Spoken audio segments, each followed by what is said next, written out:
U.S. Islamic scholar preaches, quote, every true Muslim would love to die as a martyr like the people in Gaza. Lovely.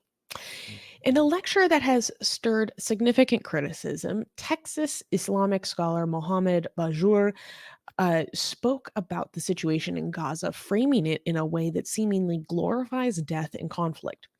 Bajor praises the resilience of the Gazans, stating, quote, they have taught us the difference between a male and a man. They have revived the faith in our hearts. But his perspective is contentious for its apparent endorsement of martyrdom, suggesting an alarming valorization of dying in conflict, a stance that risks promoting a dangerous narrative in already volatile circumstances. Bajour's focus on the Gazans' ability to, quote, throw horror in the hearts of their enemies and his prayers for the defeat of those enemies intertwine religious devotion with political conflict, potentially exacerbating tensions. This approach, while possibly intended to empower and inspire, could be interpreted as encouraging a viewpoint where military and ideological struggles overshadow the sanctity of life, contributing to a cycle of violence and retaliation in a region fraught with long-standing conflicts. So let's So uh let this is not just similar to the news, like with in content. It's also very similar to the last news visually. I mean, look at these. Okay, so this is this news, oh and dude, this you're is right. the previous news. Oh I mean, dude. it's the same. Like, I mean, I was like, so I was trying to figure out if the only difference is they're wearing a different colored hat, um, and they're in different states. But so one is in Colorado. That the previous news was in Colorado. This current news is in Texas. But I'm so glad that he's wearing a lighter shade of hat there, or else it would be just like even more confused. I Like they didn't have even the think same about that. outfit, they have the same outfit, they have the same beard, they have the same facial features, they have the same ideology, just different hat, different state. That's it. Yes. Oh wait.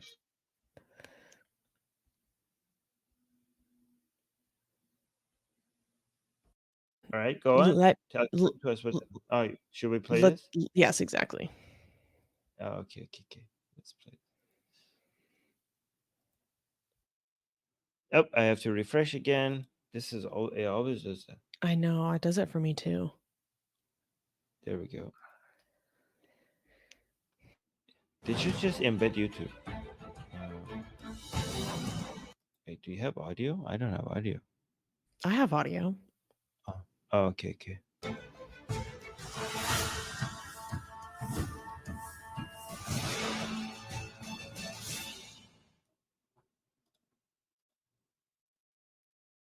We are all suffering and bleeding about seeing all these children dying, all these families dying, all these young kids wounded, severe wounds. That does not mean in any way that they lost and they were defeated.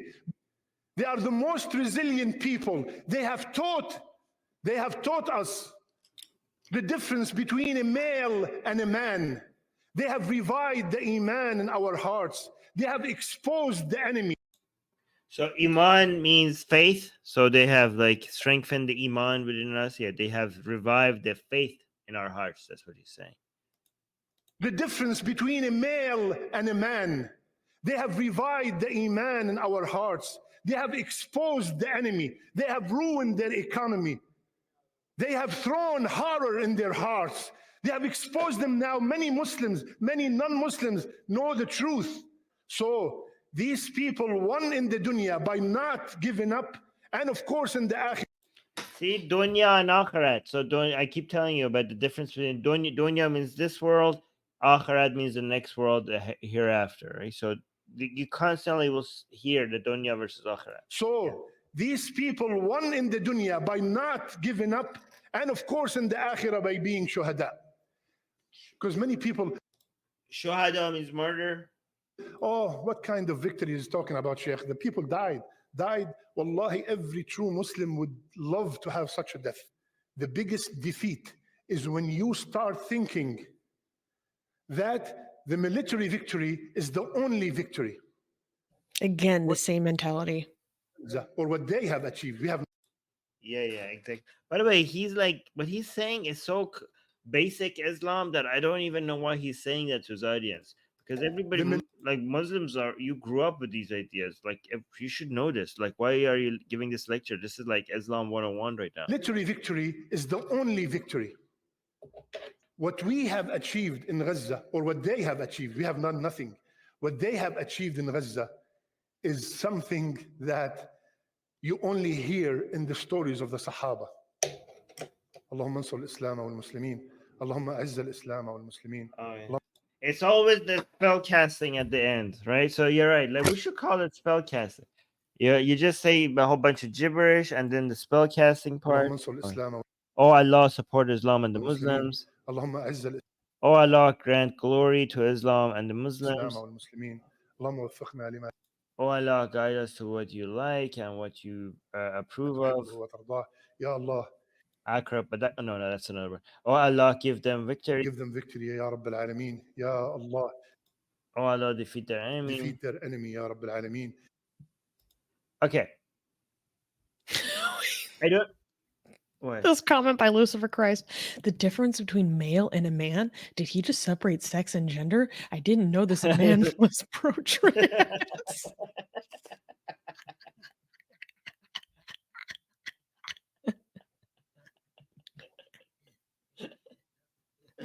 Oh, that's good. That's Oh my good. God. That's good. That's really good. I like it. I like it. All right. So here's the thing. Why are they upset about people dying then? He's like, I know we're upset about people dying, but this doesn't mean that something bad is happening to them. They're victorious. They're becoming martyrs.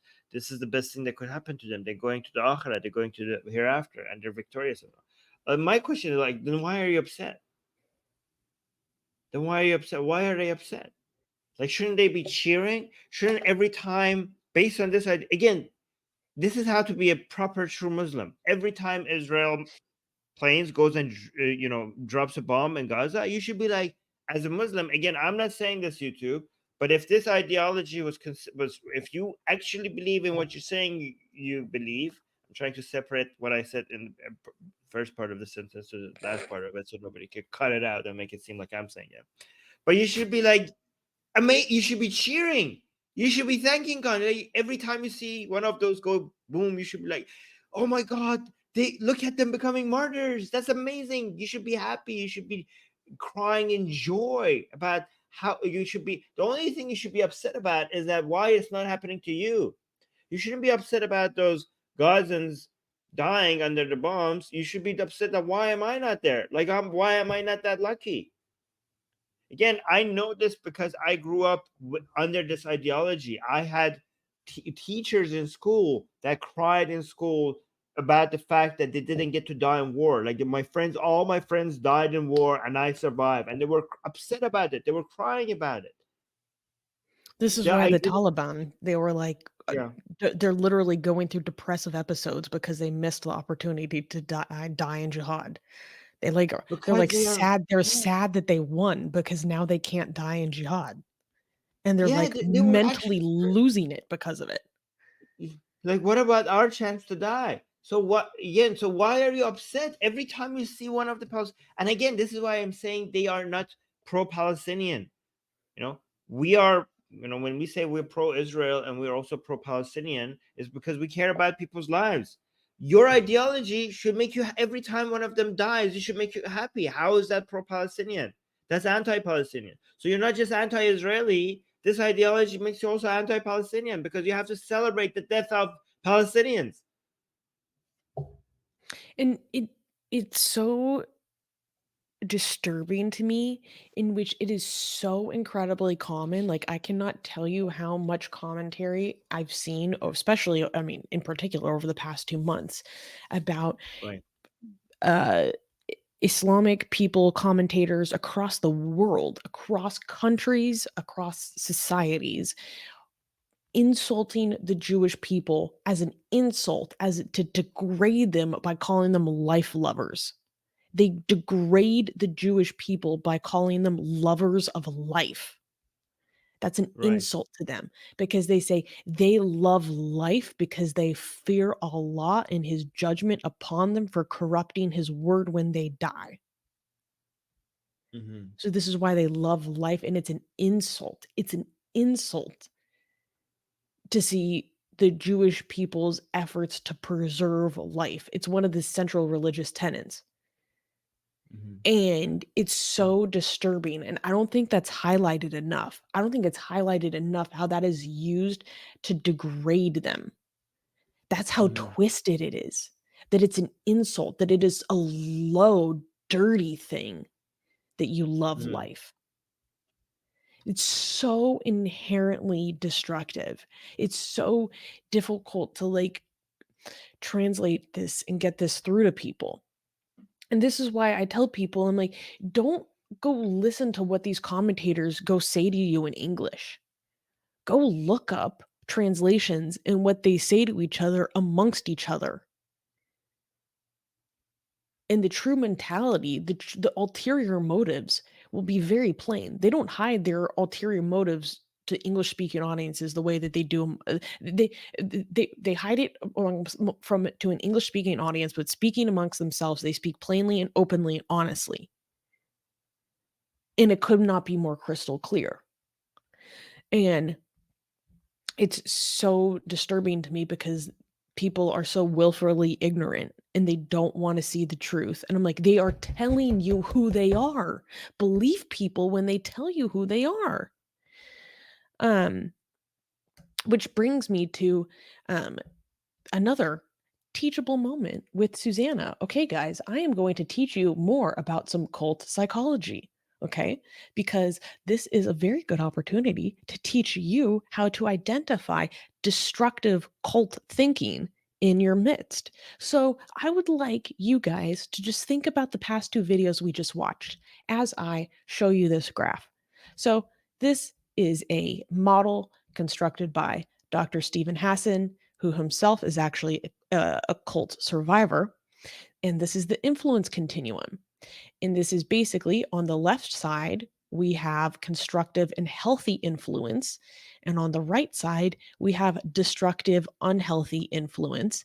And this is basically everything on the right side are the kinds of tactics, beliefs, and behaviors you will see from cults or any ideology that is destructive to human flourishing. And on the left side, you will see the things that are positive, that promote flourishing, that promote progress and prosperity. Okay, so there's a few things that I want to highlight in particular. So let's scroll down to the bottom and let's check out for organizations and relationships. Okay.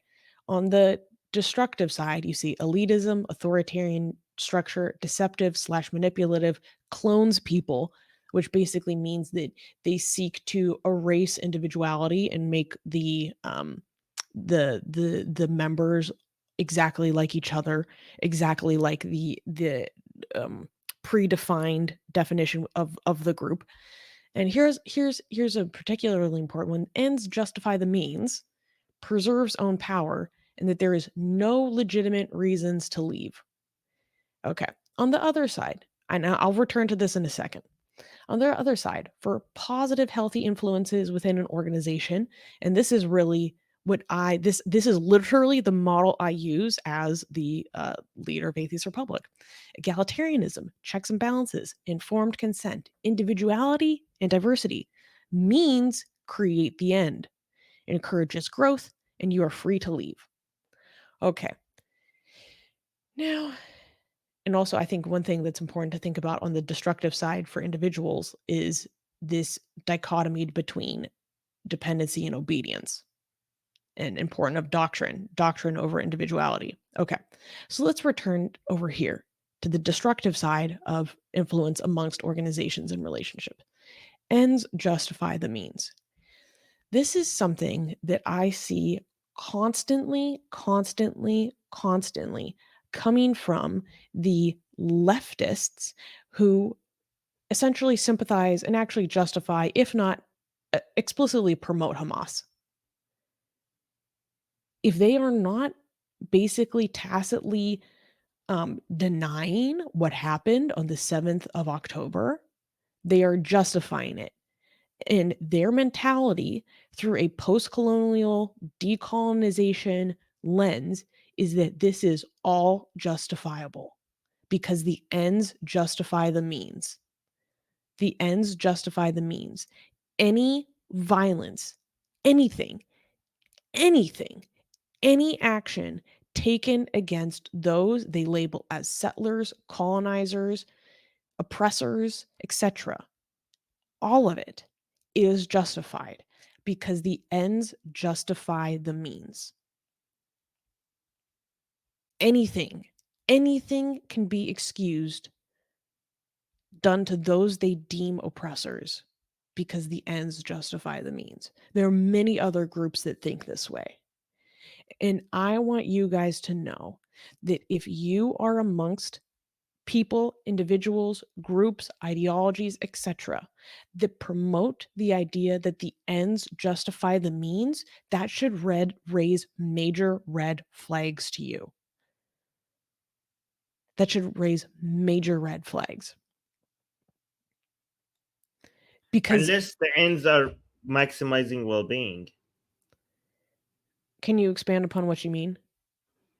I mean, the problem with the ends justify the means is that the ends that they define is something other than maximizing well-being. Like, for example, in this life, like for example, for the sake of the ideology and power, right? So when they, but I mean, this is from Machiavelli, and the problem with what he's saying is that he saw power as the ultimate virtue. And for Islamic ideologies, or I don't know, Nazi parties or wokeism, this is about power, or the ends is for the sake of the ideology or the system, right? But if that end is defined as maximizing the well-being of living beings, then the end would justify the means. I mean, that specific end. The problem with all of these other ideologies are they're defining a different end, and they are willing to sacrifice everything to get to that end. I know, but within their own worldview, they see it Yes, as, yes. yeah. Yeah, but I'm just saying there's an exception to this. If the end is maximizing the well-being of the highest number of entities that are capable of happiness and misery, then technically in that situation the ends would justify the means. I'm just providing an exception. But they all think that they're doing that. Yeah, the problem is that they're wrong. I know. I'm just saying that in general, when you hear people talking about this, you need to be very, very careful if you hear people talking You this need to way. be very careful. You have to figure out what that end is, but technically the ends justify the means is describing consequentialism and utilitarian ethics. If by end, if specifically by end, we mean maximizing the well-being of the. But again, I'm getting into too much philosophical details. I just wanted to make sure I say that. Does that make sense? Yeah. Yeah. Yeah. Anyways, so if people are interested in learning more about how to identify destructive influence in their life and basically how to identify cult thinking in their midst, I encourage you guys to go to the freedomofmind.com, Freedom of Mind Resource Center, which is how I learned everything that I know about a lot of different critical thinking models, a lot of different ways to evaluate groups, evaluate ideologies for how destructive and abusive they are. And I think it's really, really important for the public to be aware of these things. If you're interested, I encourage you guys to look into this more. And I thought it was appropriate given a lot of what we were discussing in those preachings. Mm-hmm. All right, that's pretty cool. A lot of people in the live chat enjoyed it, and they want that graph now. And we have a ton of super chats. So Oh you my want to get to lord. that? Thank you guys. You guys are amazing. We're getting so many super chats today. Yeah.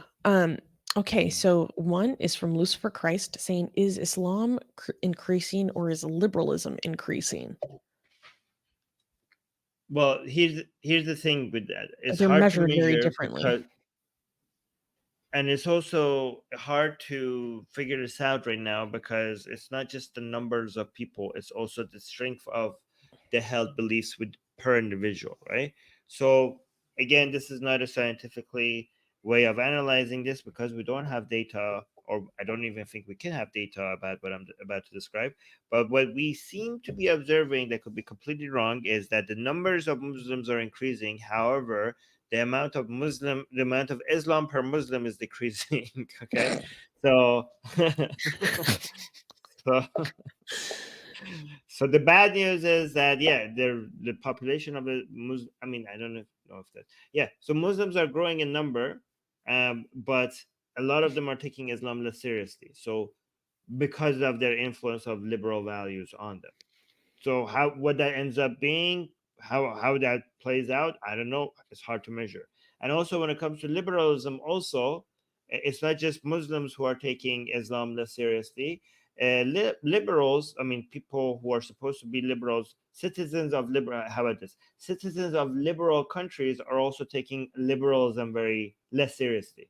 So we have the problem on the other side as well. So just like Muslims are taking Islam less seriously, liberal citizens of liberal countries are taking liberalism less seriously. So Or a what does better that way of work saying it out is to? that it's being corrupted. Yeah, it's being corrupted. Yes, yes, exactly. So the net effect is impossible, almost impossible to measure. So we don't know. The answer is we don't know. All right. So next. Next super chat, Shuvo gave us $10 saying, "Happy Sunday, everyone. Also, thank you for the stream, Armin and Susie." Thank you, Shuvo, and thank you for coming to see me Thank on my you. birthday. That made me very happy. Shuvo's the best, Thank you you. guys. Um, Such a cool dude. We have like the coolest people that are part of our community, I swear. Um, GJ gave us €2 and saying Dutch anti-Islam parties election win today. So basically, he's talking about how Wilders won in a major way in the Netherlands. Armin, quick opinions. Quick opinions. We told you so. That this is what you get when wokeism and Islamism takes over. You're going to have a major shift to the right. Um, I am concerned about these parties' protectionist ideologies and isolationist and protectionist ideologies because I know a lot of people see this as a good defense against wokeism and Islamism, but the problem is that we liberal countries, liberal forces in the world need to come together. If the only way for us to survive this is unity between liberal powers. And unfortunately, the problem with a lot of these right leaning parties, not all of them, but a lot of them, is that they don't believe in that. They don't believe in this global um, power that exists. That's their only hope against, the takeover of illiberal values. So when that's a response that people give to the rise of Islamism and to the rise of Islamic values in a country and the rise of wokeism, you're basically shooting yourself in the foot. So I don't know how much he's going to give in to his protectionist views. A lot of the times, a lot of these right-leaning politicians, once they come into power, they take that a lot of that back. So I'm hoping for that. Again, there's no higher when it comes to who to support and who to root for. There's two checks. Okay, do they back Ukraine? Do they back Israel? Right. If you do these two things, to me, all other things are less important because to me it shows that you are part of the politics that is going to enable more solidarity and unity behind the liberal forces of the world. So if you have those two things, if you're wrong about other things, I am less concerned about that because we need that right now the most. Again, I'm willing to, like, even when it comes to religion, abortion, a whole bunch of other nonsense, if you have these two things right, if you are a country that is wants to use the resources of your country to get liberal countries and liberal forces around the world to stand united and strong together against the illiberal takeover of the world. To me, that's the highest priority, and I will support you even if you have other bad takes. So this guy, by the way, in Netherlands, he's anti-EU, and that's scary to me. And I don't know what his stance are in supporting Ukraine. I don't know what his stances are in supporting of Israel. Well, they're But saying the that fact that he he's does not support Ukraine. okay, so that's a red flag. That's a major red That's a flag. red flag. Yes, yes, yes. Yep, that's a red flag. Yeah. Okay. Um, and then we have another super chat from Erkin. Thank you, saying again a pro afterlife sermon. No. I like that Yeah. way of I mean, framing those it. are yes. I mean, that's the entirety of the Islamic teachings. You know, the whole point of that. Yeah. But thank you so much, Erkin. Um, next we have GJ saying confused non-fighters killed by kuffar arms equals martyr. Yeah. Yes. I mean, Yeah, if you're, civilians. technically, yeah, that's how it works. That's how they're framing it. Yeah. All Gasian right. American is saying, I think wokists took give me liberty or give me death too too literally. America's own self-aggrandizing propagandistic meme of our founding has mutated. I think you're right. First, I mean, and especially as someone that used to be like a militant leftist, I when I had this mentality, I was very much like, well, is this not in line with the spirit of our founding fathers? Like there is kind of it makes sense when you're exposed to a lot of those historical memes in a sense that it can become very warped into its own ugly beast. Um Mustafa is saying you can also be liberal and Muslim. I got a new, better paying job. Get ready to see more of me. Well, congratulations, Mustafa. Yes. So here's the thing, Mustafa. Thank you so much, Mustafa. You can be liberal and Muslim, okay, but Islam cannot be liberal. Right? So there is Muslims can be secularist, LGBT friendly, but Islam itself, to the core, is against all of these liberal values. So you can be a Muslim that is liberal, but because you're a Muslim that is ignoring Islam, that is not taking Islam. Yes, can you be a Muslim who takes Islam not very seriously and therefore be liberal? You can completely do that. Yes, you can. But Um, there's absolute contradiction between liberalism and Islamic teaching. But yeah, let's continue. this is so funny. Gregory is saying, "Hi, I'm from South Africa. Our government supports both Russia and Palestine. Does anyone want to adopt me?" Jesus. I mean, okay, let's rephrase Palestine, because we support Palestine here. I mean, South Africa supports the so-called freedom fighters. Like they support Hamas. They don't just support Palestine. But again, we are pro-Palestine here, and we are pro-Israel. We want to free Gaza from Hamas. Okay, so the problems that we're seeing in Palestine is because of Hamas. So I don't want us to, yeah, but I get your point. All right, next super chat. I just don't want to act And like we're not pro-Palestine, but yeah, go ahead. well, no, of course, I get what you mean. Vishwa is saying, I don't know if it's already discussed. Can a chapter of Atheist Republic in India get economic support directly through Indian online payments? Because through YouTube, a big chunk of it goes to YouTube itself. Well, right on our wait, it's probably over here. Wait, no, no, other direction. Okay, probably down over here. There's a button that says donate. No, no, that Well, comes I on will. after the stream, right? Yes, I will tell. I will turn that on once the stream is over, and yeah, the button will be right there. That will make that. Yeah, those donations come 100% comes to Atheist Republic. 100% of it. They won't take a cent of it because, yeah. So do that. But yeah, I will turn that on after the stream is over. Like, go on. Or you don't even have to wait till after the stream. You can go to our channel and click on any single video that has the little green fundraiser button, and then on the Yes, right side there will be a donate button, and YouTube will there you cover go. the cost of all transfer fees to us. But thank you, Vishwa. Right, That's right. very kind of you. Thank you Thank you, for Vishnu.